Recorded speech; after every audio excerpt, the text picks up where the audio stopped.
दोस्तों, आज की कहानी है बुआ जी आप हमारे घर मत आया करो।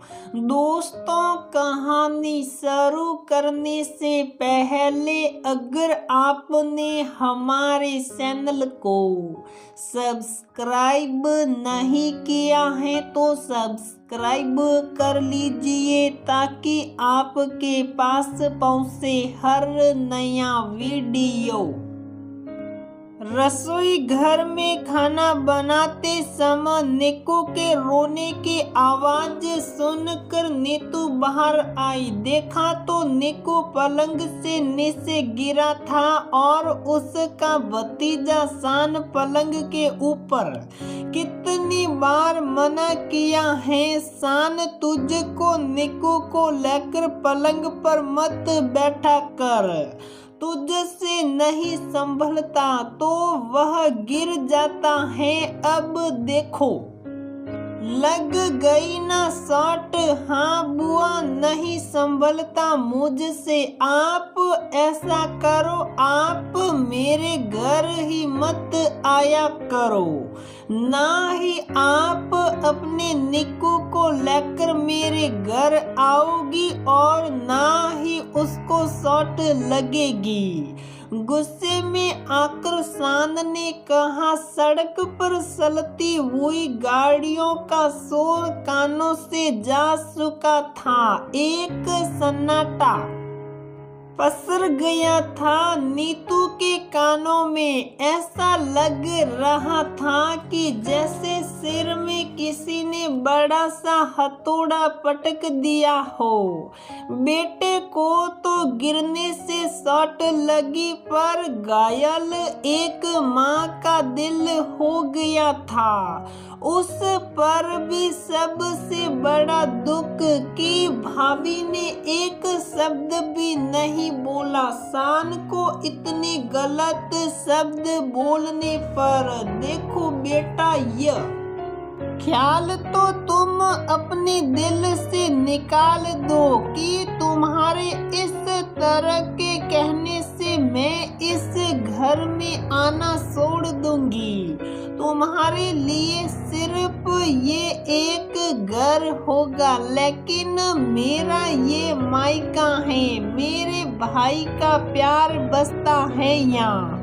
तुम्हारे आने के पहले मेरे भाई से मेरा रिश्ता है। संस्कारों की नींव कितनी कमजोर है ये आज मैंने देख लिया। जहां आज तुम्हें क्षमा मांगनी चाहिए कि हाँ बुआ आप सच कह रहे हो। अब से मैं निक्कू को पलंग पर लेकर नहीं चढ़ूंगा। क्षमा मांगने की बजाय तुम अपनी बुआ से इतनी बड़ी बात बोल गए।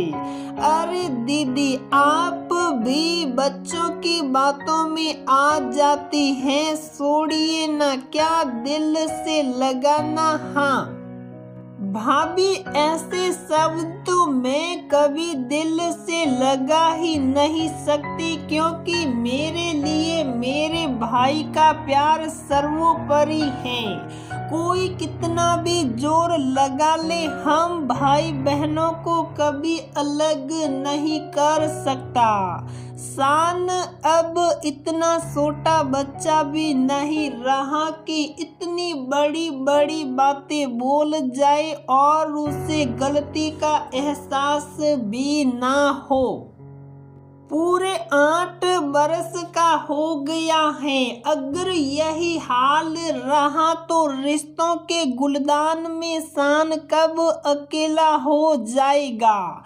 आपको इसका एहसास भी नहीं होगा। अकेला एक फूल कभी भी गुलदान की शोभा नहीं बढ़ा सकता।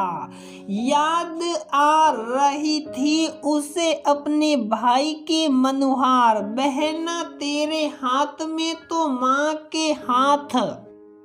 का स्वाद है। तू जब भी घर आया कर तो मेरे लिए तो ही खाना बना दिया कर। लाड करते हुए अवधेत अपनी छोटी बहन नीतू से कहता, भाई ये भी कोई कहने की बात है। मैं तो आपकी पसंद और नापसंद से बचपन से वाकिफ हूँ।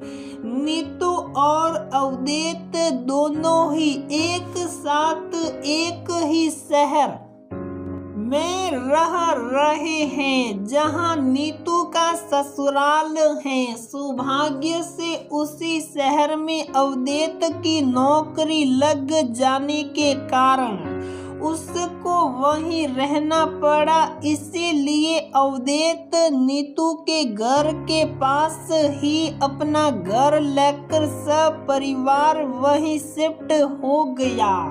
नीतू के ससुराल के पास अपना घर लेने का एक कारण ये भी था कि अपनी नौकरी के चलते ज्यादातर उसको शहर से बाहर रहना पड़ता। ऐसे में नीतू के परिवार के सदस्य सदयता से अवधेत के परिवार की मदद करते।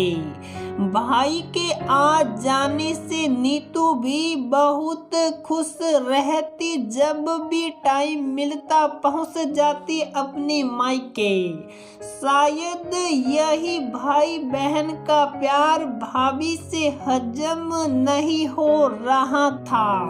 शान की बातों से आज ये अच्छी तरह से जान गई थी। खैर बात आई गई हो गई। नीतू अपने बेटे को लेकर घर आ गई, लेकिन अब नीतू के व्यवहार में थोड़ा सा बदलाव आ गया था। फर्क इतना था कि अब वह मायके जाकर खाना नहीं बनाती बल्कि अपने ही ससुराल में भाई की पसंद का खाना बनाकर एक टिफिन में लगाकर जरूर देने जाती। आज भी नीतू अवधेत की पसंद की पनीर की सब्जी दाल मखनी बनाकर लेकर आई थी। सिर पर शपथ लगाते हुए अवधेत ने कहा, आजकल तू अपने ससुराल का दिखावा ज्यादा करने लगी है। भाई के घर आकर नहीं बना सकती। भाई आप बदल गए। बहन के प्यार को अब दिखावा कहने लगे। इसमें आपको मेरा दिखावा कहाँ से नजर आता है। शायद संस्कारों के नींव का पत्थर भाई के मन पर भी रखने की कोशिश की जा रही थी। आप ये नहीं सोच सकते थे कि निकू अभी छोटा है और मैं यहाँ आकर खाना बनाने के लिए वक्त नहीं निकाल पाती। इसीलिए हफ्ते में 1 या 2 दिन कोशिश करती हूँ कि आपकी पसंद का खाना बनाकर मैं भी खाऊं और आपके लिए भी ले आऊं। एक बार फिर वही शब्द गूंज उठा, छोड़ो ना दीदी, अब इनकी बातों को क्या दिल से लगाना। भाभी आपको ऐसा क्यों लगता है कि अगर कोई मुझसे कुछ कहेगा तो मैं दिल से लगा लूंगी। मैं आपसे पहले भी कह चुकी हूँ कि मेरे लिए मेरे भाई के प्यार से बढ़कर कुछ भी नहीं। शायद मेरी डिक्शनरी में कोई ऐसा शब्द आज तक बना ही नहीं है जो मुझसे मेरा मायका छीन ले।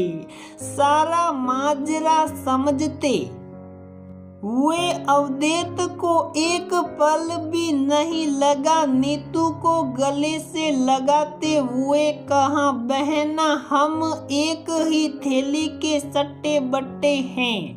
ये कर दोनों भाई बहन जोर से ठठाकर हंस पड़े। दूर कहीं गलत संस्कारों की नींव भर रही थी।